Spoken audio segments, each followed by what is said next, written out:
Hello दोस्तों, कैसे हो आप सब। आशा करता हूं कि आप सभी लोग ठीक होंगे।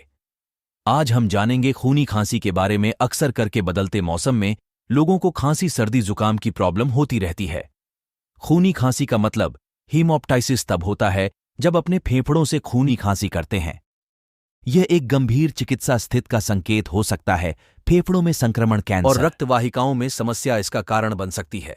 लक्षण: रक्त दागदार, खूनी, थूक, बुखार, खांसी, छाती में दर्द, प्यूरुलेंट स्पूटुम, रक्तस्राव, पीलिया। आइए जानते हैं इसका कारण। फेफड़ों में खून का थक्का, ब्रोंकाइटिस, कैंसर, सिस्टिक फाइब्रोसिस।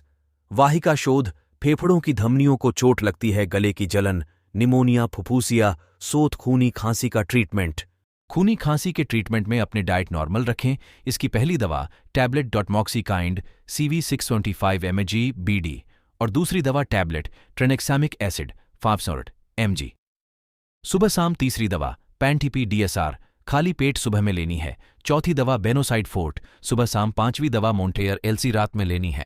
सिर्फ अस्थकेंडेलेस 10 ml 3 बार लेनी है। इस दवा का सेवन 15 दिन तक इस्तेमाल करें।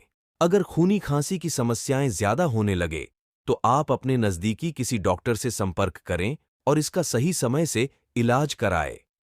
इस वीडियो का मकसद है आपको खूनी खांसी के बारे में जानकारी देना। अगर मेरी वीडियो अच्छी लगे तो इस चैनल को सब्सक्राइब, कमेंट, शेयर जरूर करें और भी वीडियो के माध्यम से